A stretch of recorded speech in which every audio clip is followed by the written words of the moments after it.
Action!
When we started through the transformation of Chattanooga, it was an old, smoky, dirty, stinky industrial city. And the captains of industry at that time were saying, if you really want the city to grow, you've got to lower your taxes, you've got to lower these environmental regulations, you've got to do all these things that they thought were the magic that industry would be seeking. Thankfully, that advice was ignored. As recently as the late 1970s, Chattanooga was considered one of the dirtiest cities in America. Drivers were often forced to navigate the streets with their headlights on in the middle of the day. The Federal Environmental Protection Agency says the pollution level reached emergency proportions Tuesday night. Since then, all local burning in Chattanooga has been stopped and factories have cut back on operations, reducing the pollution, but not yet below emergency levels. Years of environmental assaults by industry and neglect had made the Dynamo of Dixie nearly unlivable. The city created its Air Pollution Control Bureau and with the help of industry began cleaning the air, land, and water. When we started the transformation of Chattanooga, we had a number of speakers come through and inspire us in how we could direct the city and how we could change things and so forth. One was Jim Rouse, a very accomplished builder of cities, and we had him speak at the Tivoli. And someone asked him from the audience, how do we make this city grow? And he said, it's really quite simple. You make the city the best it can be for the people who already live here, and the rest will take care of itself. And it has taken care of itself. With an eye toward the future, the city combined efforts with private industry and individuals to bring Chattanooga back from the brink of ecological disaster. The first reclamation came with the idea to build a world-class aquarium on the riverfront, which at the time was strictly an industrial district. Restaurants and trendy retail shops followed, and with them came visitors to the city. Being right here next to the aquarium, we see a ton of tourists, and they all walk in and they just praise Chattanooga about how awesome it is, and they want to relocate here. They're from, the people behind us, they're from Dana Point, California, and they relocated here.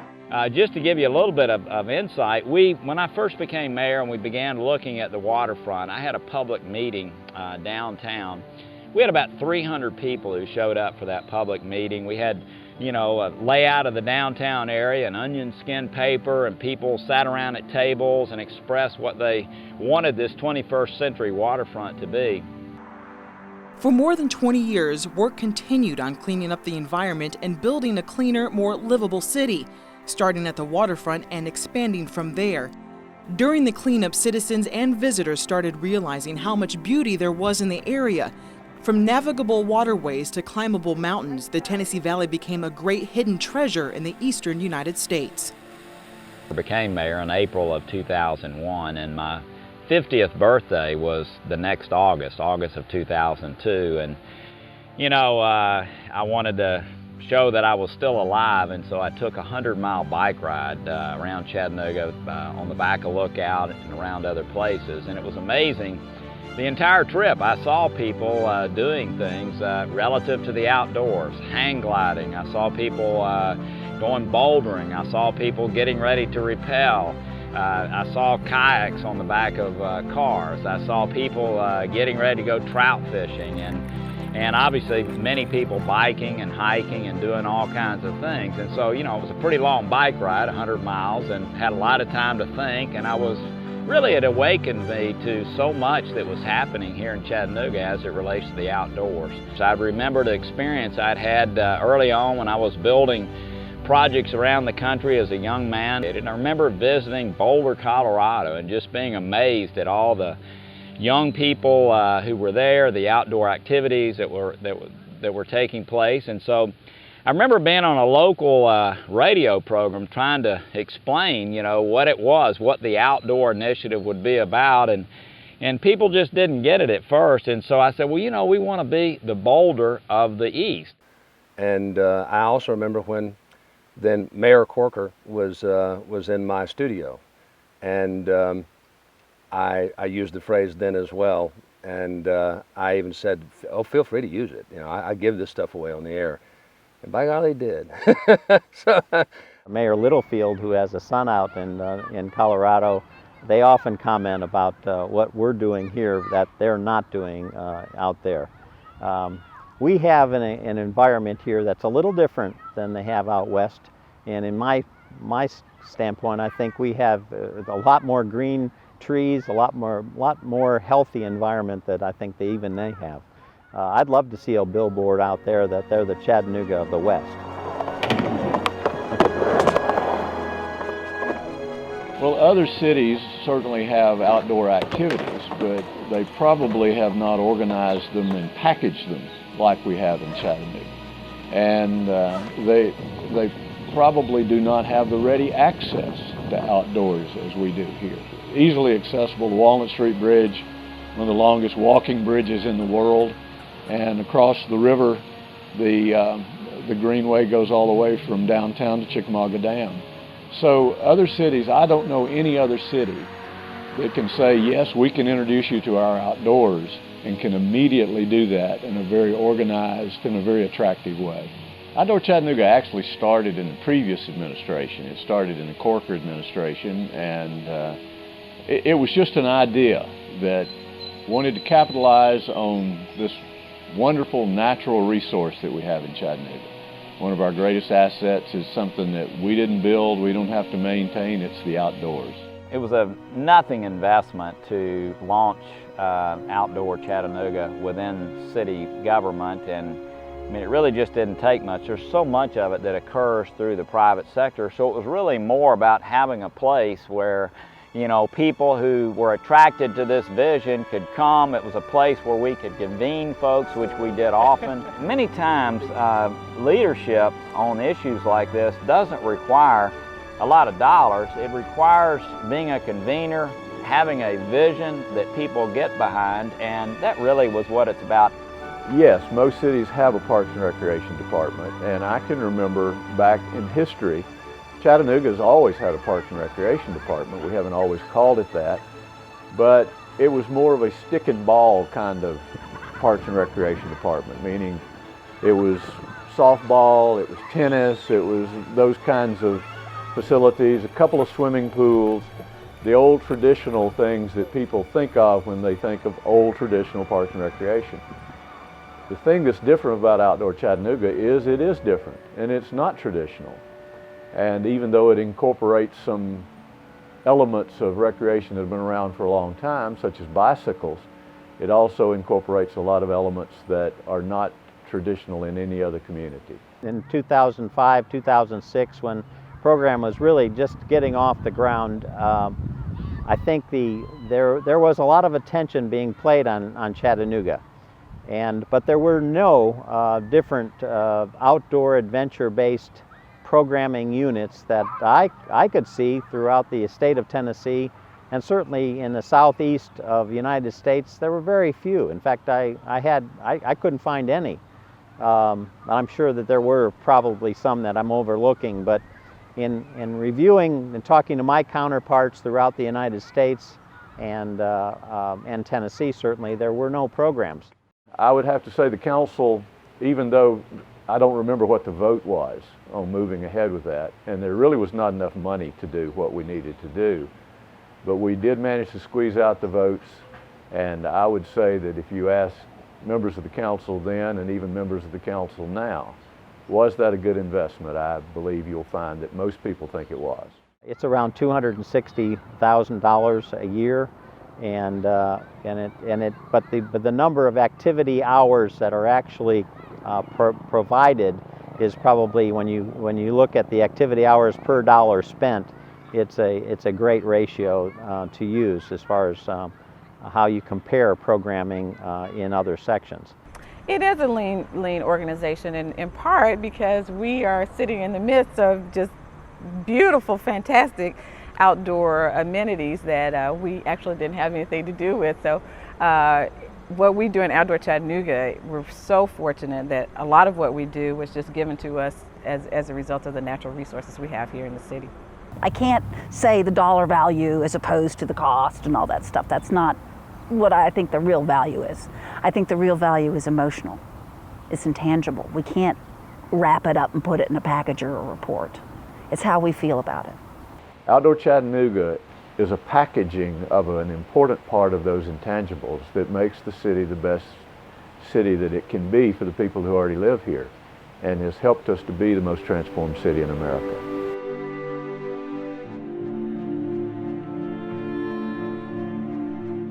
Volkswagen has that 3,000-acre park out there wrapped around them with all kinds of trails and facilities and so forth.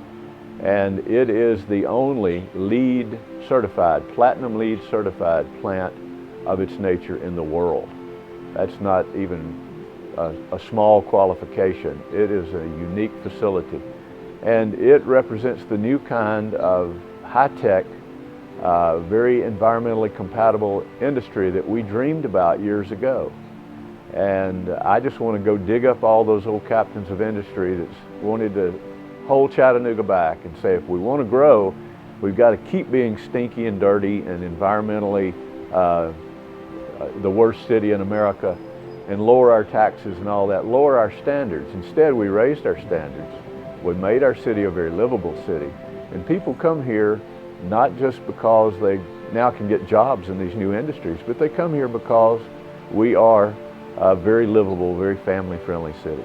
Every citizen within a 600 square mile area of Chattanooga has access to 1 gigabyte of connectivity. So you can come to Chattanooga, have incredible connectivity to the outside world, launch any kind of technology business you want to launch, and yet be in the midst of this God-given amenity that we have and be able to utilize the outdoors in ways that most people cannot. So I think that's a distinctive characteristic of Chattanooga, something that's very difficult, let's face it, to replicate, and I'm so proud of the way our city has embraced it, and I think it's led to people focusing on, you know, clean lifestyles and living healthily, and we see more and more migration to this community by people who, you know, just want to live in the kind of lifestyle that Chattanooga has to offer. I can't think of another place in the world, anywhere, certainly no place I've ever been, and you could actually do this. You can do this. You could get up in the morning. You could take a sled run off of Lookout or Henson's Gap. Pack up your glider, get in your vehicle, head to the river, the Hiwassee, the Ocoee. Go down, you know, spend 2.5, 3 hours, you know, paddling. Get out, then get back downtown by nightfall, get on your bike and ride the Riverwalk for 11, 12, 15 miles, and then get back for a free concert. Where else can you do that? I mean, seriously. If you look at it, if you look what Chattanooga has, not very many communities have it. And that's one of the reasons I moved here. And it's actually how my husband courted me, was by taking me out and showing me the outdoors around Chattanooga. I mean, we put in probably 100 miles in our first 6 dates. You know, stomping around the woods, kayaking the lakes, you know, riding our bicycles here and there. So I was pretty hooked on it by the time I started promoting it and making it my job. Anyone that I meet out of town, I'm like, man, I'm from Chattanooga, and they're like, oh, you know, what's Chattanooga? I basically tell them, well, if you like anything camping, outdoors, hiking, mountain biking, kayaking, canoeing, water sports even. We got a lake over here. I'm like, this is a great city because it's kind of a close-knit deal too. Bryson City's 2.5 hours from here, and I don't need much for an excuse to come to Chattanooga. So any good race, I'm here because I love this city. It's a place I'd love to live one day. It's truly an outdoor mecca, and I'd love to be a bigger part of it. So any excuse to come here. We introduce locals and tourists to kayaking, which is perceived as a very dangerous sport. I can't tell you how many times people ask me, am I going to have to be skirted into this kayak? Are you going to make me go upside down? Are there rapids on the Tennessee River? And it's like, okay, wait, time out. You know, let's take a step back. No, I'm going to put you in a very stable boat. I'm going to teach you how to hold the paddle. And I'm going to watch you go in circles for about 15 minutes on the river, and then you're going to figure out how to go straight. And by the time I'm done with you in a couple hours, I'm going to have changed your life. It's that simple. Changing lives isn't limited to the able-bodied. But our adaptive programs, we do adaptive kayaking, we do adaptive cycling, which is really cool, and then we do adaptive climbing as well. Someone who does not have use of their legs, who can climb a wall or go outside and climb a rock face. We actually took a group a couple weeks ago out to a climbing rock, not a climbing wall, but took them out to a climbing facility outdoors and helped them climb. We have a lot of partnerships. I mean, the adaptive programs, we partner with therapeutic recreation. And we partner with some of our local clubs. We partner with Rock Creek on some stuff. We partner with the Tennessee Aquarium on some of our paddling programs. So we rely a lot on partnerships because, yeah, we're a lean staff. There are only 5 of us full time, but we laugh. We don't know how to say no. Despite some rather serious hills, Chattanooga has a surprisingly active biking community, one that is helped by having easy access to a ride. Bike Chattanooga is a bicycle transit system, so it's bicycles as public transportation.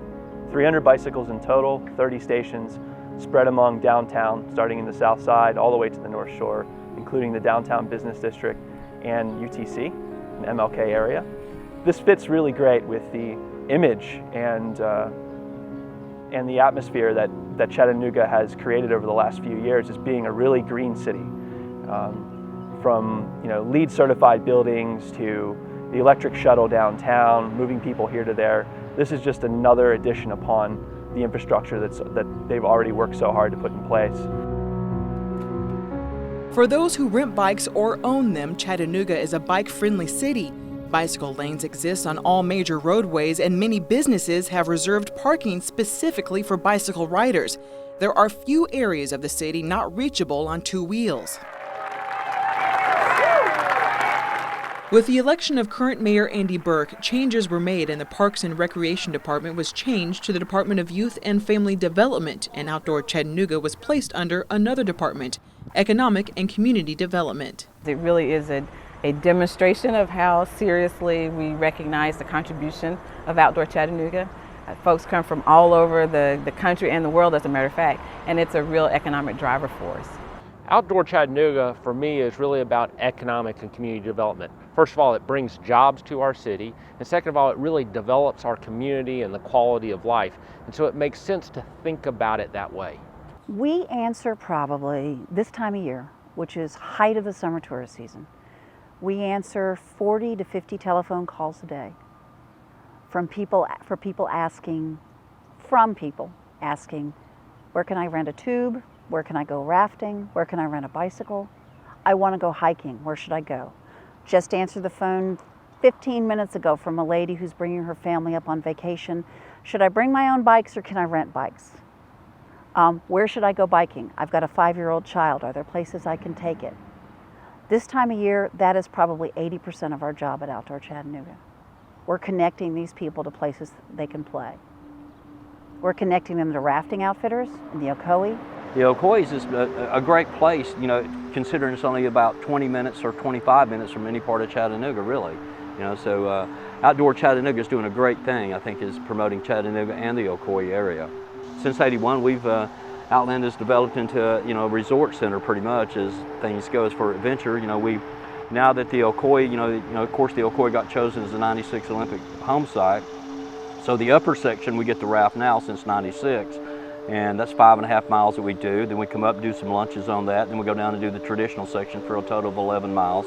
We do fun yacht classes on the Ocoee. We do kayak clinics on the Ocoee. I think without Outdoor Chattanooga, we would definitely have a harder time directing our guests, just where to go, what cool things to do, and really how special Chattanooga is.